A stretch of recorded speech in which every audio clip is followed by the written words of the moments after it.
J'espère que vous allez bien ce matin. Et c'est pour moi, comme toujours, un honneur et un privilège de vous apporter la parole de Dieu.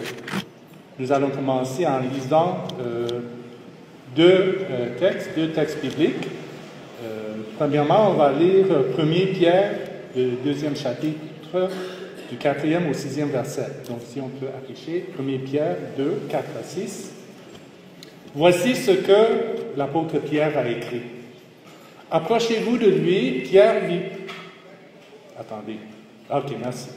Approchez-vous de Christ, la pierre vivante rejetée par les hommes, mais choisie et précieuse devant Dieu. Et vous-même, en tant que pierre vivante, laissez-vous édifier pour former une maison spirituelle, un groupe de prêtres saints, afin d'offrir des sacrifices spirituels que Dieu peut accepter par Jésus-Christ. En effet, il est dit dans l'Écriture, « Je mets dans Sion une pierre angulaire, choisie, précieuse. Celui qui croit en elle n'en aura jamais honte. » Ensuite, nous allons lire dans la lettre de Paul aux Éphésiens, chapitre 2, du verset 19 au verset 21. Voici ce que Paul a écrit. « Ainsi donc, vous n'êtes plus des étrangers ni des résidents temporaires. Vous êtes au contraire concitoyens des saints, membres de la famille de Dieu. Vous avez été édifiés sur le fondement des apôtres et des prophètes, Jésus-Christ lui-même étant la pierre angulaire. C'est en lui que tout l'édifice, bien coordonné, s'élève pour être un temple saint dans le Seigneur. » Parole du Seigneur. Donc, le thème de ce mois, c'est l'obéissance et la discipline, comme vous pouvez voir sur cette affiche-là.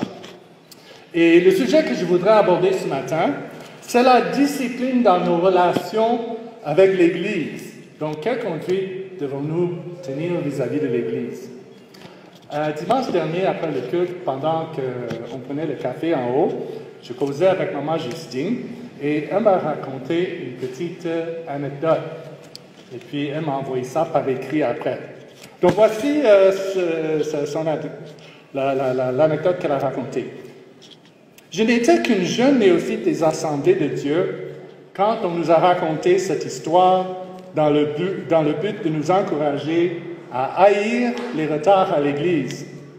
On nous avait alors dit qu'il y avait à Kribi un frère qui arrivait alors aux réunions d'Église seulement par miracle. Un jour, ce frère a une vision dans laquelle il se retrouve devant le tribunal de Jésus. On ouvre les livres et à la grande stupéfaction du frère, on lui dit qu'il ne pouvait pas entrer parce qu'on ne retrouvait pas son nom dans le registre de son Église pour lui signifier qu'il n'était présent à aucune réunion d'Église, à aucun rassemblement. Le frère de protester, car de son point de vue, jamais il n'avait manqué à aucune convocation de son Église, culte du dimanche, réunion d'édification, de prière et tout le reste. C'est alors qu'il lui fut révélé que l'ange de l'Église qui tient le registre des présences aux assemblées de Dieu ferme les livres quand c'est l'heure fixée pour démarrer les réunions.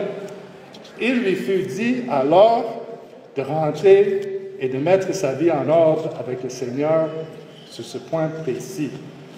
Fin d'anecdote. Quand j'ai entendu ça, intérieurement, j'ai réagi en bon Canadien anglais en disant « You got to be kidding me ». Traduit littéralement, tu dois être en train de plaisanter. Peut-être qu'en français, on dirait « Mais c'est pas possible ». Au Canada, ça se peut pas. Maman Justine m'a convié que c'était plus tard qu'elle a compris qu'aucun texte biblique ne nous dit qu'il y a un ange qui tient un registre des présences aux réunions de l'Église. Et moi, c'est vraiment, oui, c'est bien ça le cas. Il n'y a aucun texte biblique qui soutient cette idée. Ce ne sont pas les retards à l'Église qui vont nous fermer la porte du ciel. C'est notre indépendance de Dieu. En fait, quand le pasteur il définit ce que c'est que le péché, il parle de le fait de vouloir être indépendant de Dieu. C'est notre indépendance de Dieu et notre refus de nous mettre en règle avec lui en nous repentant et en acceptant le pardon qu'il nous offre librement en Jésus-Christ. C'est ça qui va nous fermer la porte du ciel. Et pourtant, la conduite que nous tenons vis-à-vis de l'Église est importante. Mais il y a beaucoup de confusion à ce sujet, comme le montre cette anecdote et beaucoup d'autres choses que j'ai entendues au fil des ans. Et s'il y a confusion, je crois que cela vient du fait que beaucoup de chrétiens ne savent vraiment pas ce que c'est que l'Église et pourquoi elle est importante dans la vie du croyant. Donc, avant d'aborder le thème de la discipline dans nos relations avec l'Église, je voudrais vous dire un mot sur l'Église. Et je vais commencer en faisant une distinction entre l'Église, E majuscule, et l'Église, E minuscule. Bon, ce n'est pas une distinction biblique, mais c'est une distinction utile que je vais vous expliquer. Donc, on va commencer en nous posant la question de savoir qu'est-ce que l'Église grand E. Et pour ceci, je vais demander à Jules Marcel de venir juste me donner un coup de main. Tu vas juste tenir ce papier pour que les gens sachent de ça qu'on parle. On parle de l'Église E majuscule, avec l'accent bien sûr. Qu'est-ce que l'Église grand E? C'est l'ensemble des croyants dans le monde. Jules Marcel lui-même a parlé ce matin de l'Église universelle. Nous lisons dans Romains 12, 4 et 5, si on peut afficher s'il vous plaît. Romains 12, 4 et 5. En effet, de même que nous avons plusieurs membres dans un seul corps et que tous les membres n'ont pas la même fonction, de même, nous qui sommes plusieurs, nous formons un seul corps en Christ et nous sommes tous membres les uns des autres, chacun pour sa part. Et c'est pour cela que souvent vous allez entendre dire que l'Église, c'est le corps de Christ. Là encore, c'est une expression qui a été utilisée ce matin. Le corps a nécessairement, n'est-ce pas, le corps a nécessairement une tête. De la même façon, l'Église a une tête, et c'est Jésus-Christ. Et c'est ce que l'apôtre Paul dit dans Éphésiens 4,15. Pas besoin d'afficher. Éphésiens 4,15, si vous prenez des notes. Les apôtres Pierre et Paul, dans les deux textes que nous avons lus, comparent l'Église à un édifice. Jésus-Christ est la pierre angulaire qui soutient tout l'édifice et nous y sommes des pierres vivantes. Donc vous pouvez voir ça dans votre esprit, n'est-ce pas? Un édifice comme celui-ci, Jésus-Christ, il est la pierre angulaire et nous sommes des pierres vivantes. Et nous sommes édifiés sur le fondement des apôtres et des prophètes, c'est-à-dire des enseignements des apôtres et des prophètes qui se trouvent dans la Bible. S'il vous plaît, pas les enseignements de beaucoup de personnes qui s'appellent prophètes et apôtres aujourd'hui. Là, je parle des apôtres, des prophètes, dont les enseignements, dont les déclarations se trouvent dans la Bible. Pierre précise que nous sommes édifiés pour former une maison spirituelle. Donc, on n'est pas un simple bâtiment, on est une maison spirituelle, un groupe de prêtres saints. Merci d'avoir affiché le texte. Le ministère que Dieu a confié à son Église, c'est d'être une bénédiction pour le monde en annonçant l'Évangile et en pratiquant les bonnes œuvres par amour du prochain. Vous me suivez? Bon, voilà le rôle de l'Église. Alors l'Église, grand E, c'est bien plus qu'un groupe social plus ou moins respectable. Ce n'est pas juste un groupe social, c'est la représentation de Jésus-Christ dans le monde entier. La représentation de Jésus-Christ à laquelle son chef Jésus lui a confié un travail particulier. Voilà pour l'Église grand E. Voilà. Maintenant, on va parler de l'Église petit E. On y est. On est ensemble. D'accord. Qu'est-ce que l'Église petit E? C'est l'expression locale de l'Église grand E. Notre communauté, qu'on appelle Église évangélique libre du Cameroun, est une expression locale de l'Église universelle, du corps de Christ situé à Biamassi, à Yaoundé au Cameroun. Donc, dans la Bible, dès le début de la proclamation de l'Évangile, après la mort et la résurrection de Jésus-Christ, nous voyons naître des églises, petit e. Nous le voyons dans les lettres que l'apôtre Paul a écrites à plusieurs communautés, à plusieurs villes, à plusieurs régions.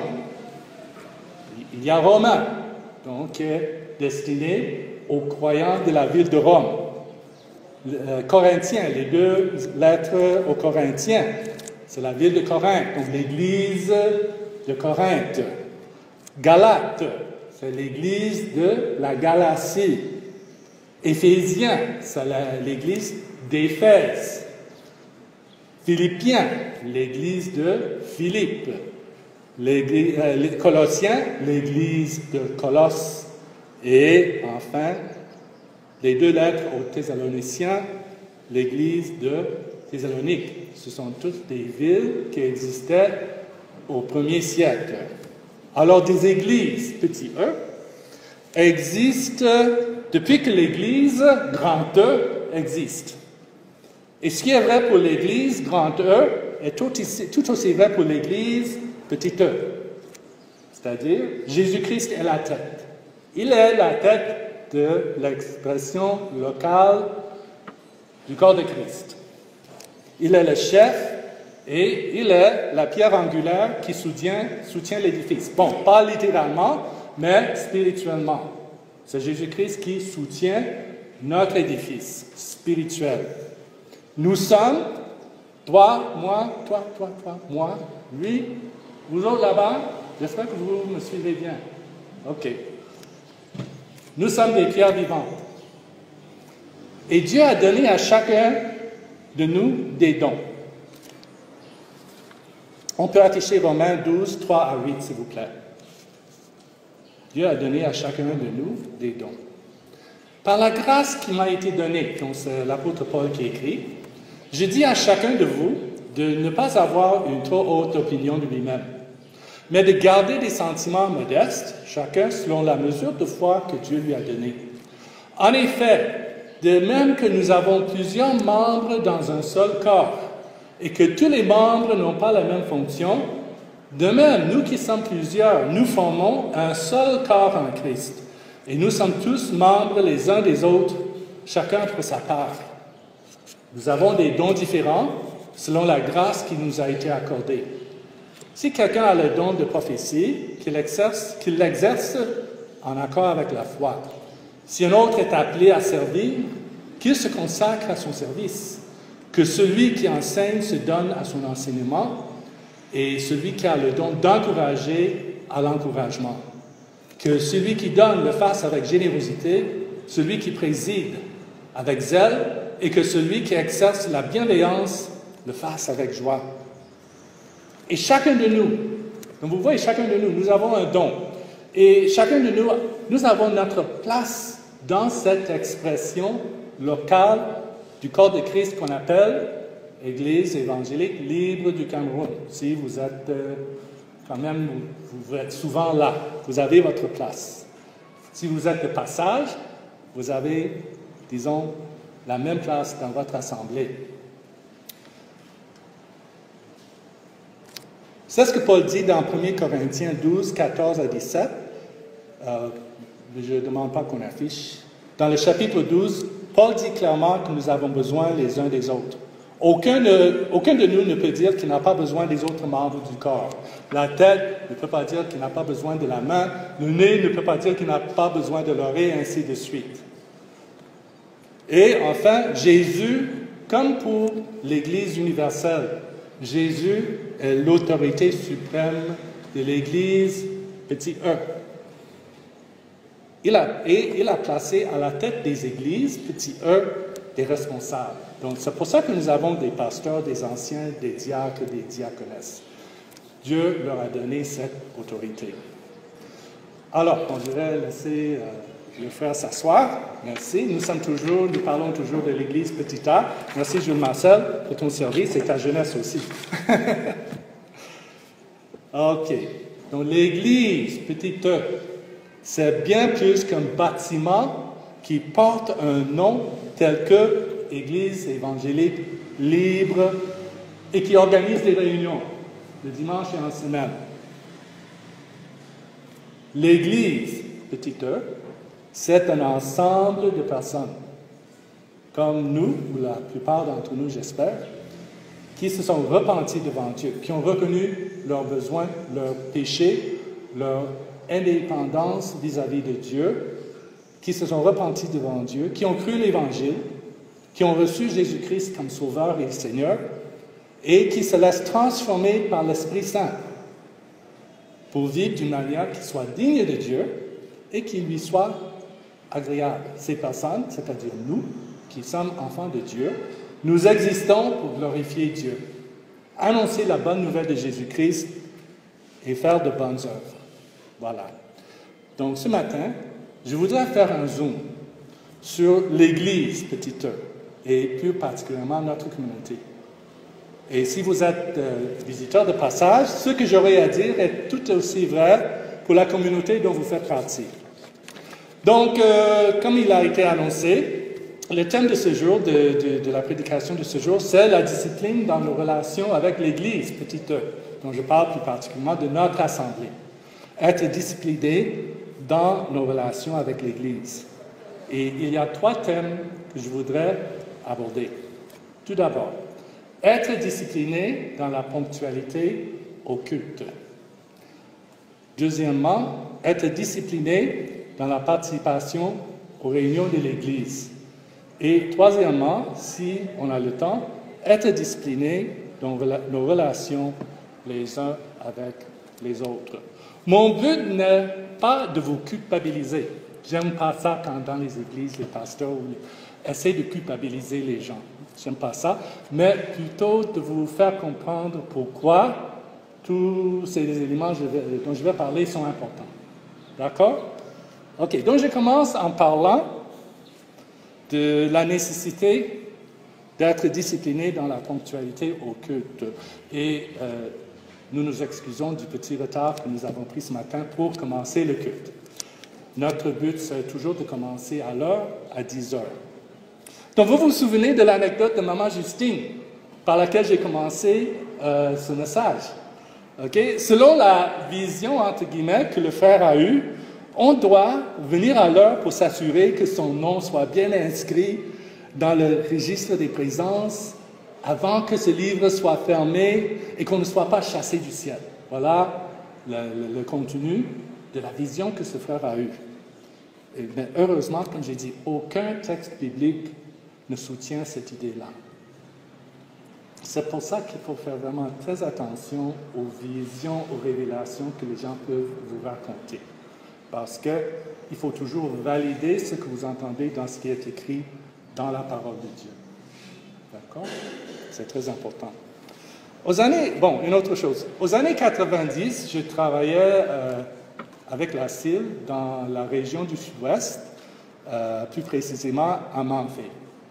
Et pendant ce temps, je fréquentais une église baptiste.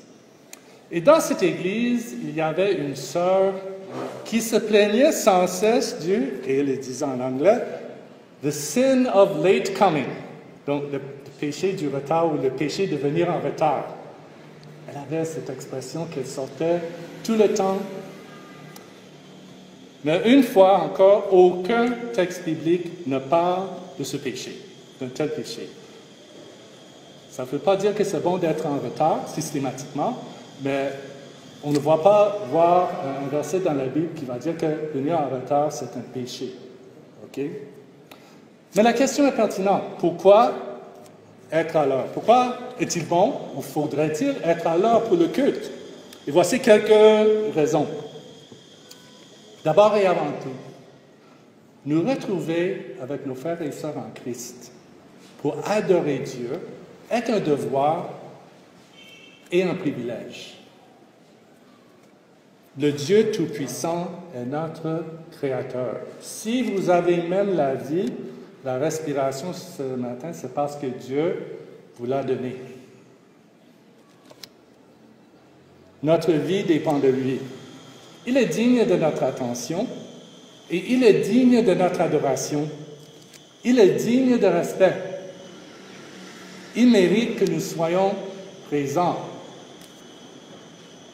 Ensuite, le culte, c'est aussi l'occasion d'exprimer notre amour pour lui et notre gratitude pour le salut que nous avons à Jésus-Christ et tous les autres bienfaits dont il nous comble. Donc, nous lui offrons nos chants, notre louange et notre adoration et nos prières. Nous venons pour adorer Dieu, lui rendre un culte. Mais c'est aussi l'occasion de recevoir de la part de Dieu les bonnes choses qu'il a préparées pour nous. Et j'ai déjà parlé à ce sujet. Quand nous confessons nos péchés, comme nous l'avons fait au début du culte, Dieu nous entend et nous recevons son pardon. Et ça, c'est très important. Nous recevons l'enseignement de la parole de Dieu, la petite méditation qui est proposée au début du culte et aussi pendant la prédication. Nous recevons l'enseignement de la parole de Dieu. Nous avons cette communion les uns avec les autres. Et pendant le culte, Dieu nous rappelle qu'il nous aime, que nous ne sommes ni seuls, ni abandonnés à nous-mêmes dans la vie. Il est avec nous. Et nous avons désespérément besoin d'entendre ça, et beaucoup de personnes ont besoin d'entendre ça, parce que beaucoup de gens, ils pensent que Dieu est loin. Ils pensent que pour Dieu, ils n'ont aucune espèce d'importance. Mais nous avons besoin d'entendre chaque dimanche, d'être rassurés que Dieu nous aime. Il a donné son Fils. Il nous a délivrés de notre péché. Il nous a délivrés du désespoir.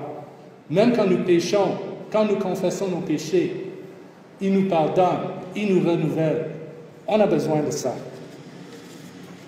Et puis sur le plan pratique, et j'espère que ce sera clair, nous devons voir le culte comme quelque chose qui est, j'appelle ça un tout cohérent.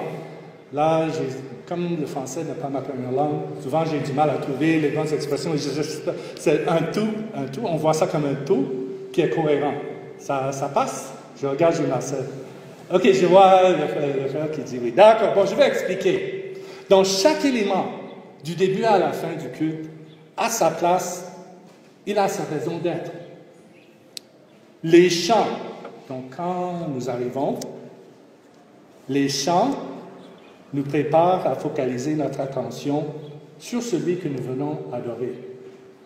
La méditation, la petite méditation par laquelle on commence le culte, prépare nos esprits, nos cœurs à recevoir la parole de Dieu.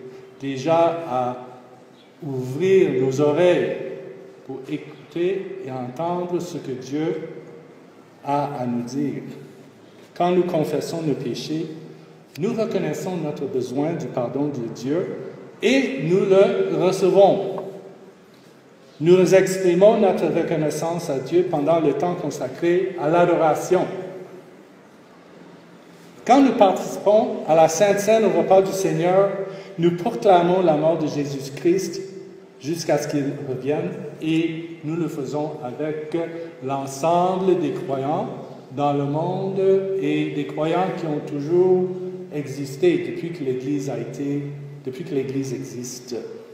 Donc, nos voix se joignent, nos prières se joignent à ceux de nos frères et sœurs, à celles de nos frères et sœurs qui sont un peu partout dans le monde.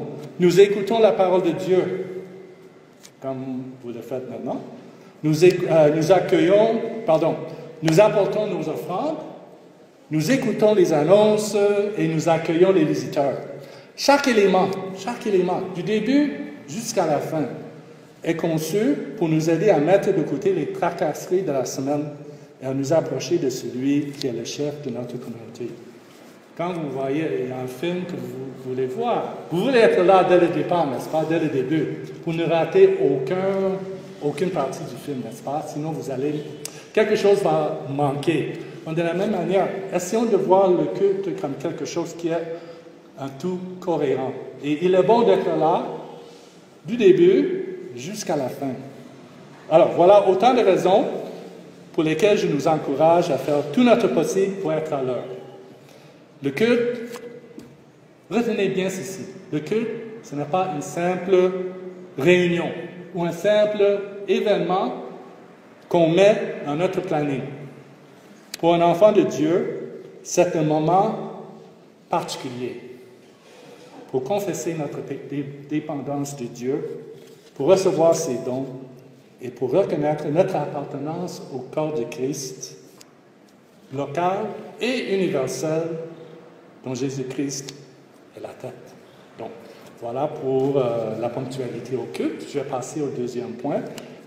Être discipliné dans la participation aux réunions. Donc, nous sommes des pierres vivantes qui forment un édifice spirituel dont le Seigneur Jésus-Christ est la pierre angulaire. Ça, c'est essentiel, que tu comprennes que tu fais partie de cet édifice. Tu fais partie intégrante de cet édifice.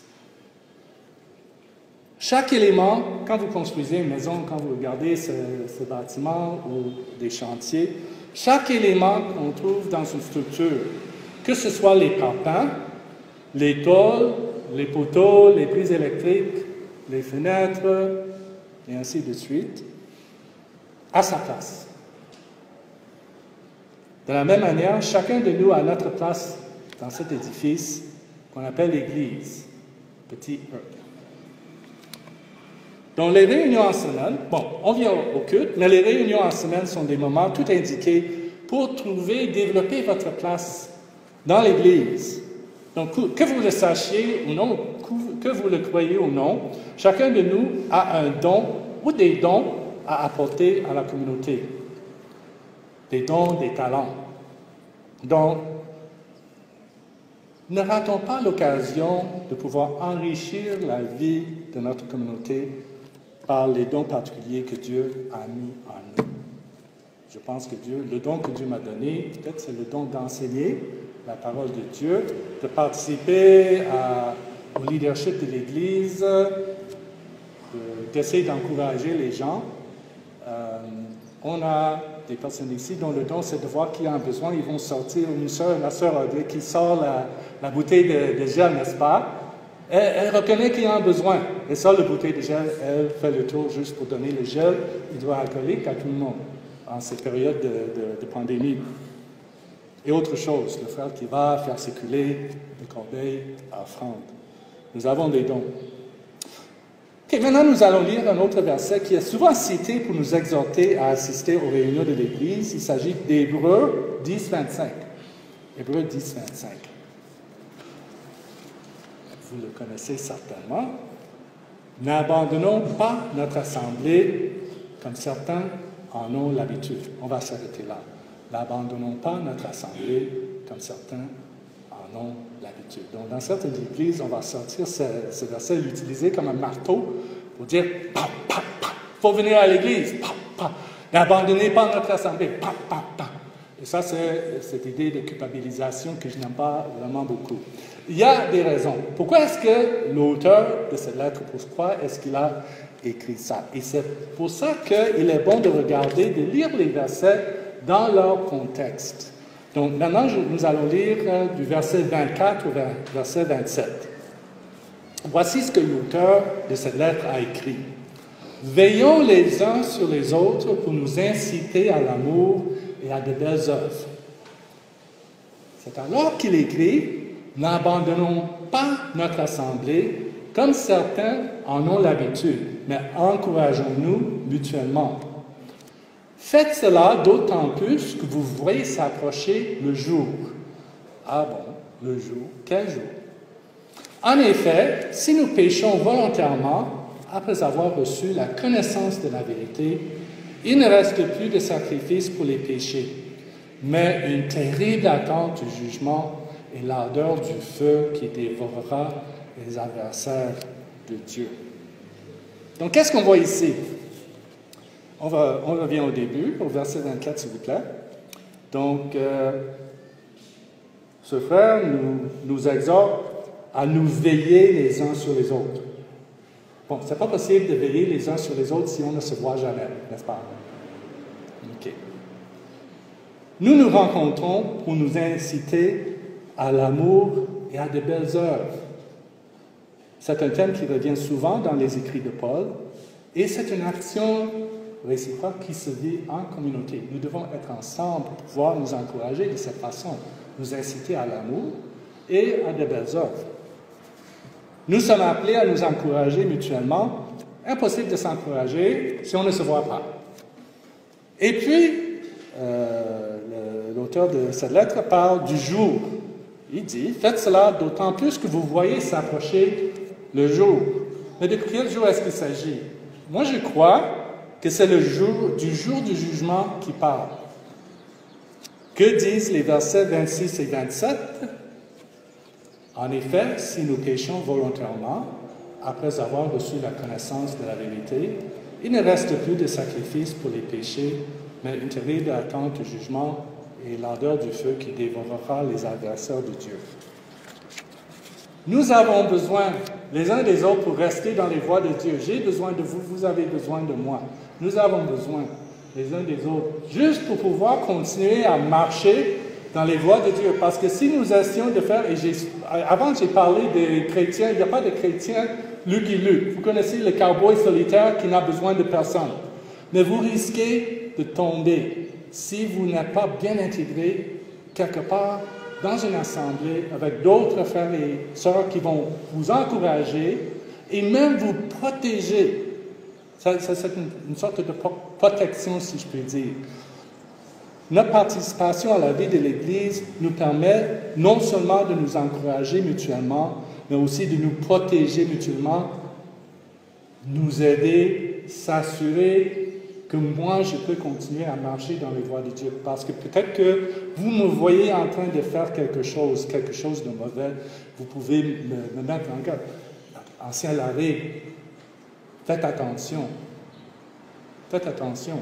Parce que nous pouvons facilement ne pas voir quand nous sommes en train de faire des choses qui vont nous faire courir à notre perte, si je puis dire. Nous avons besoin les uns des autres. Donc, je ne dis pas que toute notre vie doit tourner autour de l'Église. Toujours est-il que l'Église, petit e, a sa place dans la vie du chrétien. Donc, je vous encourage, comme le pasteur le dit souvent, trouve ta place. Trouve ta place dans l'Église. En dehors du culte du dimanche, trouve un groupe, une réunion dans laquelle tu peux t'investir pour être enrichi dans ta vie chrétienne et enrichir aussi vos frères et vos sœurs. Parce que nous sommes là pour être une bénédiction pour les autres. OK, donc maintenant, je vais passer au troisième point. Il me reste encore un peu de temps, j'ai le temps pour le faire. Donc, pour conclure, je voudrais dire un mot sur la discipline dans nos relations avec les uns et avec les autres. Donc, j'ai déjà parlé de la discipline dans la ponctualité au culte, de la ponctualité dans notre relation avec l'Église. Maintenant, nos relations entre nous. Merci. On va lire Colossiens 3, 9 à 15.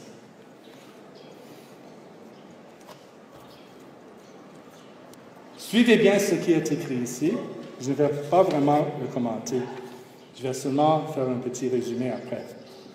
Voici ce que l'apôtre Paul a écrit aux chrétiens qui habitaient la ville de Colosse.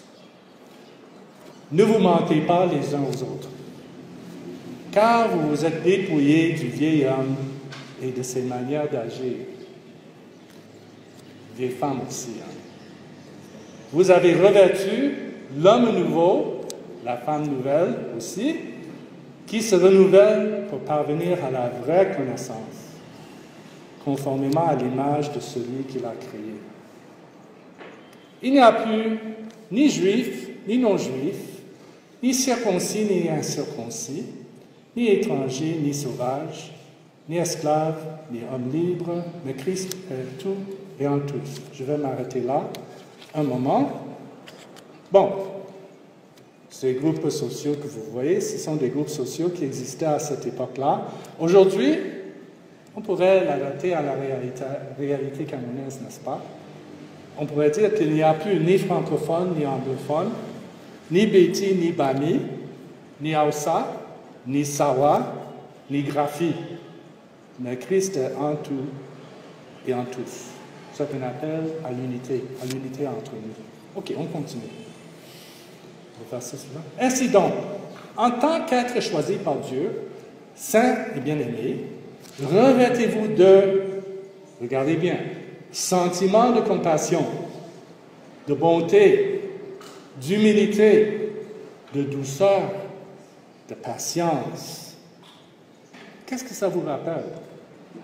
Le fruit de l'esprit, dont on a parlé, c'était soit en avril, soit en mars. On a parlé du fruit de l'esprit. Supportez-vous les uns les autres. Ah oui. C'est ça qu'on doit souvent faire, n'est-ce pas? On doit juste supporter le frère, supporter la sœur. Mais c'est bien plus que juste supporter. Supportez-vous les uns les autres. Et si l'un de vous a une raison de se plaindre d'un autre, pardonnez-vous réciproquement. Tout comme Christ vous a pardonné, pardonnez-vous aussi. Mais par-dessus tout cela, revêtez-vous de l'amour, qui est le lien de la perfection. Que la paix de Christ, à laquelle vous avez été appelés pour former un seul corps, règne dans votre cœur et soyez reconnaissants. Donc, mes frères et mes sœurs, nos relations doivent être transformées. On se demande souvent quelle est la volonté de Dieu pour ma vie. Bon, d'après ces versets, la volonté de Dieu, on peut au moins dire que la volonté de Dieu pour ta vie, pour ma vie, c'est d'apprendre à être compatissant, bon, humble, doux, patient, que nous apprenions à pardonner et à nous supporter. C'est pas facile.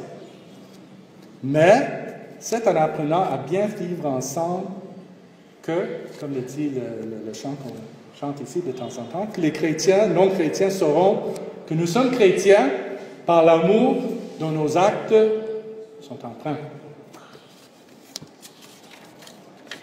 Bon, voici la conclusion.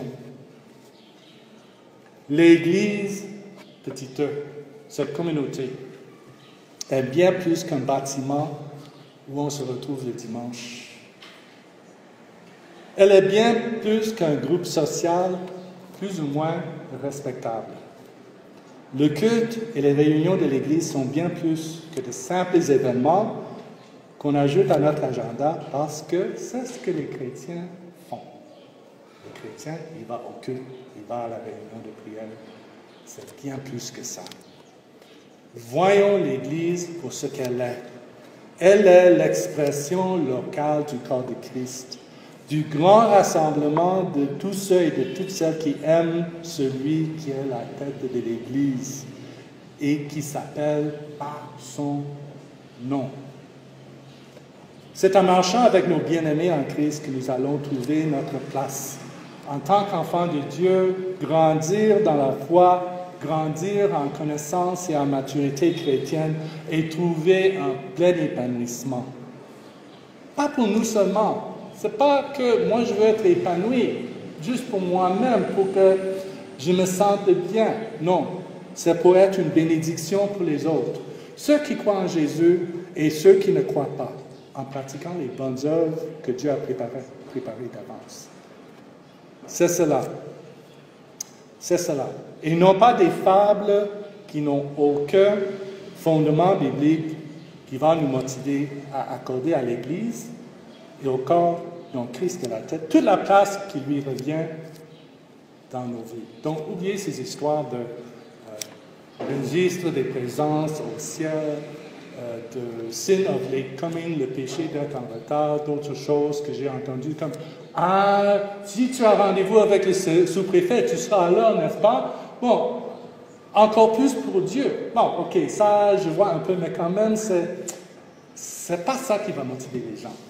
C'est le fait de savoir ce que c'est que son Église, ce que ça représente pour nous. L'Église universelle et l'Église locale. Et je veux terminer en lisant la magnifique vérité contenue dans Hébreux 4, 14 et 16. Et c'est ça qui va nous donner l'espoir qu'il nous faut pour continuer à marcher dans les voies de Dieu. Ainsi, puisque nous avons un souverain grand prêtre qui a traversé le ciel, Jésus, le Fils de Dieu, restons fermement attachés à la foi que nous professons.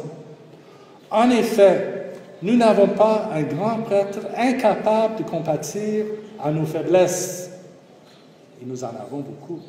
Au contraire, il a été tenté en tout point comme nous, mais sans commettre de péché. Approchons-nous donc avec assurance du trône de la grâce, afin d'obtenir compassion et de trouver grâce pour être secourus au moment opportun.